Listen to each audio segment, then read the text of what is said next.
Olá a todos, como vocês estão? Sejam bem-vindos ao primeiro episódio sobre Order Blocks. Order Blocks têm um papel fundamental no Smart Money, na execução de oportunidade de mercado, e eles são usados por grandes players do mercado. Mas muitos têm dificuldades em localizar bons Order Blocks e não sabem quais deles utilizar. Pensando nisso então, hoje vou falar um pouco dos Order Blocks. Como identificar bons Order Blocks e fazer com que você reduza os riscos de tomar stops. Vamos explorar os vários tipos de Order Blocks e quais critérios para usar eles. Se você se interessa por esse tipo de conteúdo, se inscreva no canal, curte e ative o sininho para ficar por dentro do operacional. Bora lá! O primeiro Order Block que vamos falar é o Order Block padrão. Esse Order Block se apresenta depois de uma forte direção. Por exemplo, imagine uma tendência de baixa. O Order Block se dá origem após a última vela de alta após uma queda acentuada. A teoria por trás desse Order Block se origina de que ele aparece depois do mercado manipular uma possível zona de reversão, pouco antes de fazer um movimento significativo. Os traders consideram essas zonas muito importantes porque ali foram várias ordens acionadas, tanto na compra quanto na venda.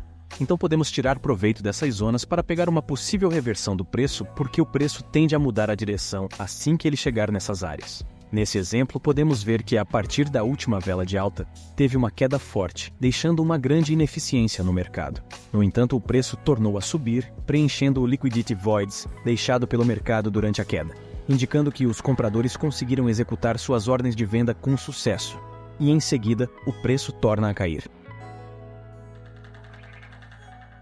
O segundo tipo de Order Block, ele é conhecido como Wicked Based. É um Order Block baseado no pavio do candle, assim desconsiderando o corpo do candle, como martelos e martelos invertidos. Esse estilo de Order Block proporciona uma entrada mais refinada na zona que você irá fazer a sua entrada, assim deixando sua zona de entrada mais otimizada. Nesse exemplo de cenário de baixa, você pode ver que o mercado está quebrando estrutura e dando continuidade de baixa. E esse candle está localizado no extremo do movimento, sendo o primeiro candle de fraqueza formado depois desse movimento forte de baixa. Como falamos agora há pouco, você irá marcar apenas o pavio dele ao invés do corpo todo.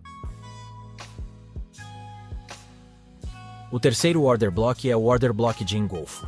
Em um cenário de baixa, o Order Block é engolfado pelo próximo candle, que vira abruptamente para a queda, engolfando o corpo do candle anterior.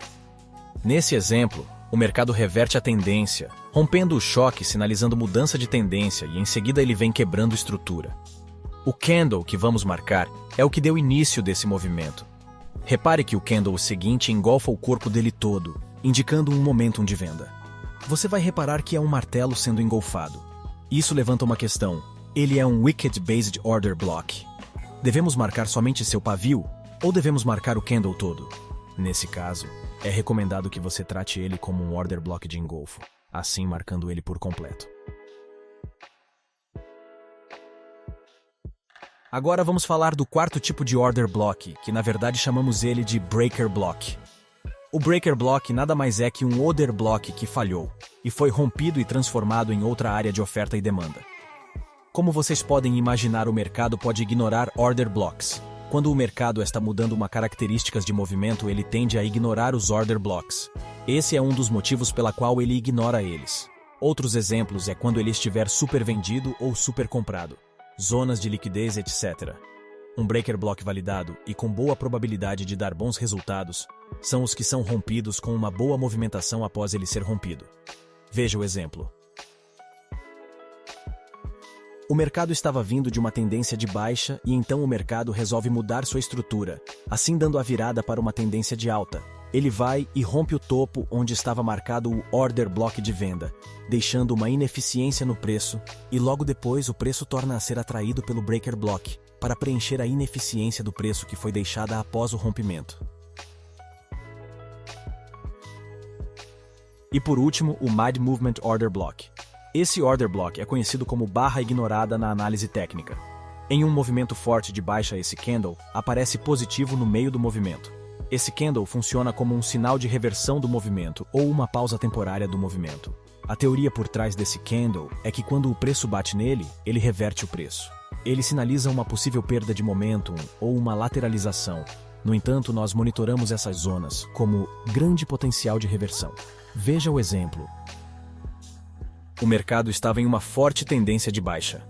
Após o preço romper um choque secundário, o preço sinaliza uma tentativa de reversão, buscando retornar para uma tendência de alta.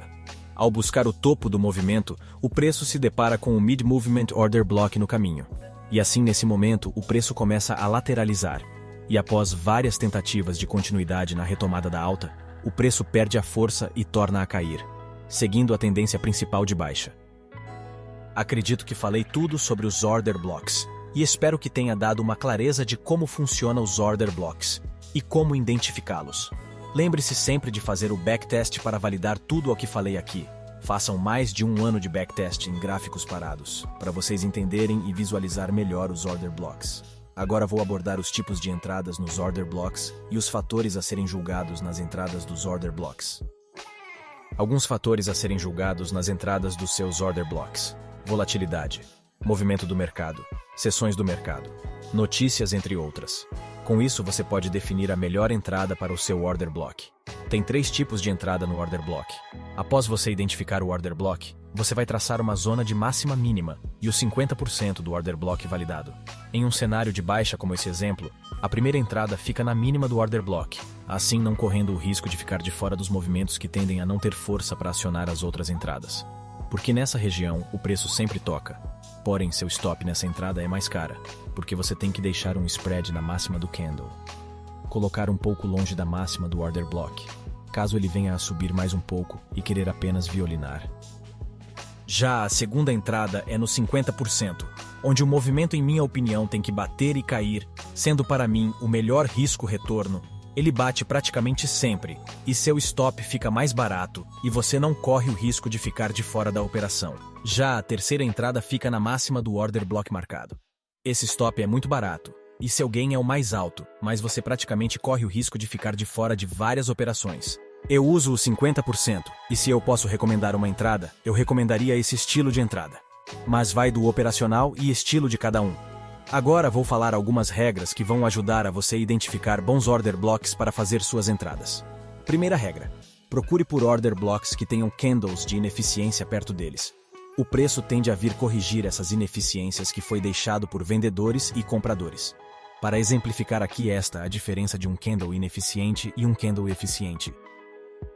Veja que o eficiente, eles têm os pavios que se tocam, assim sendo preenchidos seus corpos. Já o ineficiente é deixado um gap. Você pode observar que tem um vazio entre eles. Os corpos não são preenchidos. Segunda regra: procure por quebras de estruturas de mercado que dão continuidade no movimento. Eles são chamados de boss ou choque, que é conhecido por mudar a característica do movimento. Ele é o topo ou fundo mais importante do movimento. Nele se reverte a tendência. Terceira regra: use zonas de liquidez e sweep zones para validar seus Order Blocks. Essa para mim é a melhor, pois você está sempre com as entradas no stop do varejo. Então tente sempre identificar a zona de liquidez. Se você não consegue identificar a zona de liquidez, então você é a liquidez. Lembre-se, o stop do varejo sempre está em lugares óbvios. Então, se você identificar um Order Block abaixo dessas regiões, tem uma alta probabilidade de sucesso. Agora, se você quiser saber mais sobre stop de varejo, veja o link que vou deixar no card. Nesse vídeo você vai ver como os big players sabem onde estão os stops de todos. Quarta regra: após um Order Block ter sido mitigado, testado, como você quiser chamar, ele não pode ser usado, porque isso significa que o mercado pegou o dinheiro necessário para continuar o seu movimento. E caso você entre, tem uma grande chance de ser estopado. Espero que tenham gostado. Deixe nos comentários o que achou e o que gostaria de aprender, ou ideias de vídeos futuros. Não esqueça de curtir, compartilhar e ativar o sininho. Obrigado e até a próxima.